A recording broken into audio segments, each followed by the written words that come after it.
मैं जंगल जा रहा हूँ। जब तक मैं लौटूं, माँ का अच्छे से ध्यान रखना।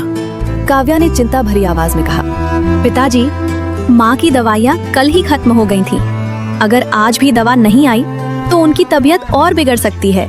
हरिराम ने हल्की मुस्कान लाने की कोशिश की। चिंता मत कर बेटा, आज जो भी पैसे मिलेंगे सबसे पहले दवाइयाँ ही खरीदूंगा। काव्या कुछ पल चुप रही, फिर बोली, लेकिन पिताजी, लकड़ियाँ बेचकर जितने पैसे मिलते हैं उनसे तो घर का खर्च भी मुश्किल से चलता है। ऊपर से माँ का इलाज। आखिर हम कब तक ऐसे संघर्ष करते रहेंगे? हरिराम के पास उस सवाल का कोई जवाब नहीं था। काव्या ने हिम्मत करके अपनी बात आगे बढ़ाई। अगर आप अनुमति दें तो मैं गांव के बड़े घरों में कुछ काम कर लिया करूं। थोड़ी बहुत कमाई हो जाएगी तो घर का बोझ भी हल्का हो जाएगा। हरिराम ने तुरंत सिर हिला दिया। नहीं बेटा, जब तक मैं जिंदा हूँ तुम्हें किसी के घर काम करने की जरूरत नहीं है। लेकिन पिताजी, मैं आपकी परेशानी रोज देखती हूँ। दिन रात मेहनत करने के बाद भी हमारे हालात नहीं बदल रहे। तुम्हारा सबसे बड़ा काम अपनी माँ का साथ देना है। मैं दिन भर घर से बाहर रहता हूँ। अगर तुम भी चली जाओगी तो गौरी का ख्याल कौन रखेगा? उसे हर थोड़ी देर में किसी न किसी चीज की जरूरत पड़ जाती है। काव्या ने पिता की बात समझते हुए धीरे से सिर झुका लिया। कुछ देर बाद उसने फिर कहा, पिताजी, एक बात कहूँ? शायद अब आपको लकड़ियाँ बेचने का काम छोड़ देना चाहिए। गांव के बड़े लोगों से मिलिए, हो सकता है कोई आपको स्थायी काम दे दे। कम से कम हर दिन कमाई की चिंता तो नहीं रहेगी।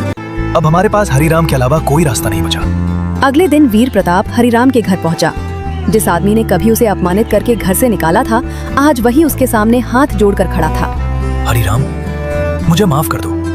मैंने तुम्हारे साथ बहुत गलत किया, लेकिन आज मैं मजबूर हूँ। इस मुश्किल समय में सिर्फ तुम ही मेरी मदद कर सकते हो। हरिराम शांत खड़ा रहा। वीर प्रताप की आंखों में पछतावा था। अगर तुम अपने समधी जी से बात कर दो तो शायद मेरा बेटा बच सकता है। मैं तुम्हें वचन देता हूँ कि अब मैं विक्रम को सुधारने की पूरी कोशिश करूंगा। उसे एक आखिरी मौका दिलवा दो हरिराम। कुछ पल की चुप्पी के बाद हरिराम बोला, ठीक है, मैं सेठ जी से बात करके देखता हूँ। हरिराम ने अपने पुराने अपमान को याद नहीं रखा और इंसानियत के नाते मदद करने का फैसला किया।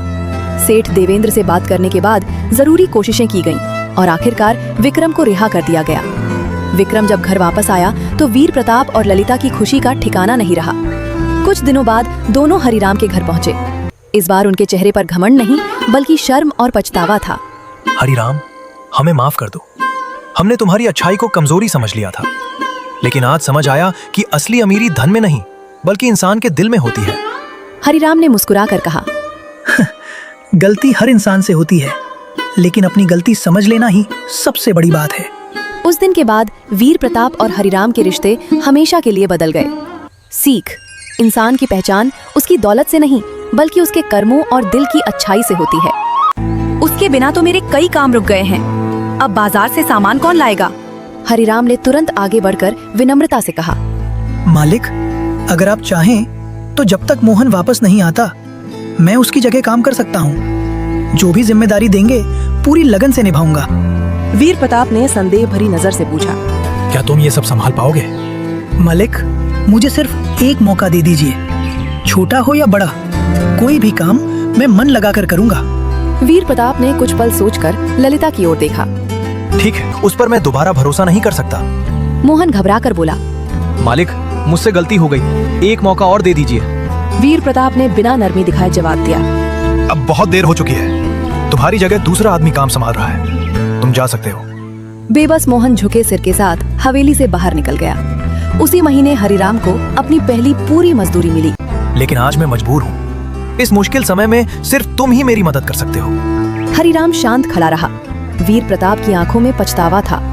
अगर तुम अपने समधी जी से बात कर दो तो शायद मेरा बेटा बच सकता है। मैं तुम्हें वचन देता हूँ कि अब मैं विक्रम को सुधारने की पूरी कोशिश करूंगा। उसे एक आखिरी मौका दिलवा दो हरिराम। कुछ पल की चुप्पी के बाद हरिराम बोला, ठीक है, मैं सेठ जी से बात करके देखता हूँ। हरिराम ने अपने पुराने अपमान को याद नहीं रखा और इंसानियत के नाते मदद करने का फैसला किया। सेठ देवेंद्र से बात करने के बाद जरूरी कोशिशें की गईं और आखिरकार विक्रम को रिहा कर दिया गया। विक्रम जब घर वापस आया तो वीर प्रताप और ललिता की खुशी का ठिकाना नहीं रहा। कुछ दिनों बाद दोनों हरिराम के घर पहुंचे। इस बार उनके चेहरे पर घमंड नहीं बल्कि शर्म और पछतावा था। हरिराम, हमें माफ कर दो। हमने तुम्हारी अच्छाई को कमजोरी समझ लिया था, लेकिन आज समझ आया कि असली अमीरी धन में नहीं बल्कि इंसान के दिल में होती है। हरिराम ने मुस्कुराकर कहा, गलती हर इंसान से होती है, लेकिन अपनी गलती समझ लेना ही सबसे बड़ी बात है। उस दिन के बाद वीर प्रताप और हरिराम के रिश्ते हमेशा के लिए बदल गए। सीख, इंसान की पहचान उसकी दौलत से नहीं बल्कि उसके कर्मों और दिल की अच्छाई से होती है। उस पर मैं दोबारा भरोसा नहीं कर सकता। मोहन घबराकर बोला, मालिक, मुझसे गलती हो गई, एक मौका और दे दीजिए। वीर प्रताप ने बिना नरमी दिखाए जवाब दिया, अब बहुत देर हो चुकी है, तुम्हारी जगह दूसरा आदमी काम संभाल रहा है, तुम जा सकते हो। बेबस मोहन झुके सिर के साथ हवेली से बाहर निकल गया। उसी महीने हरिराम को अपनी पहली पूरी मजदूरी मिली। सबसे पहले उसने बाजार जाकर गौरी की दवाइयाँ खरीदी। बची हुई रकम से घर का थोड़ा बहुत राशन भी ले आया। कई दिनों बाद उनके घर में उम्मीद की एक छोटी सी किरण दिखाई देने लगी। गौरी की तबीयत भी धीरे धीरे पहले से बेहतर होने लगी। एक शाम ललिता ने रसोई में बचा हुआ खाना देखा और हरिराम को आवाज दी, हरिराम, आज काफी भोजन बच गया है, इसे फेंकने से अच्छा है तुम अपने घर ले जाओ, तुम्हारे परिवार के काम आ जाएगा। हरिराम ने दोनों हाथ जोड़ लिए। मालकिन, आपका यह उपकार मैं कभी नहीं भूलूंगा। वह खाना लेकर घर पहुंचा। तरह तरह के व्यंजन देखकर ताव्या की आंखें खुशी से चमक उठी। पिताजी, आज तो ऐसा लग रहा है जैसे हमारे घर कोई त्योहार आ गया हो। उस रात तीनों ने कई दिनों बाद पेट भरकर स्वादिष्ट भोजन किया। इसके बाद जब भी हवेली में अच्छा खाना बच जाता, ललिता बिना झिझक हरिराम को दे देती। इससे उनके घर का खर्च कुछ और हल्का हो गया। एक दोपहर एक वृद्ध साधु भिक्षा मांगते हुए हरिराम के घर पहुँचे। काव्या ने आदर पूर्वक उन्हें अंदर बैठाया। शायद इनका इलाज और सेवा उतनी अच्छी तरह नहीं कर पाऊंगा, इसलिए मैंने उन्हें जाने दिया। वैद्य जी ने गहरी सांस ली। अब मुझे समझ आया कि तुम्हारा भाई तुम्हें छोड़कर इन्हें अपने घर क्यों ले गया था। हरिराम का नाम नहीं बताया, उसने पूरी कहानी बदल दी। ये सुनकर हरिराम को बहुत दुख हुआ। उसे उम्मीद नहीं थी कि उसका अपना भाई उसके साथ ऐसा धोखा करेगा। तभी नंदिनी की नजर हरिराम की बेटी काव्या पर पड़ी।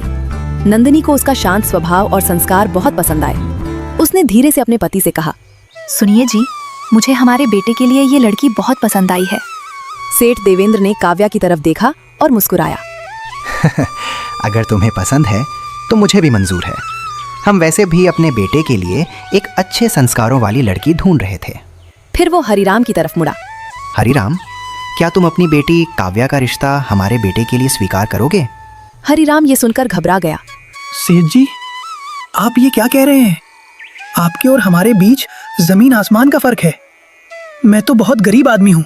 सेठ देवेंद्र मुस्कुराए। हरिराम, अगर मैं अमीरी और गरीबी देखकर रिश्ते बनाता तो आज तुम्हारे सामने ये बात रखता ही नहीं। उन्होंने आगे कहा, मुझे इंसान की पहचान करनी आती है। जब मैं तुम्हारे लिए एक अनजान आदमी था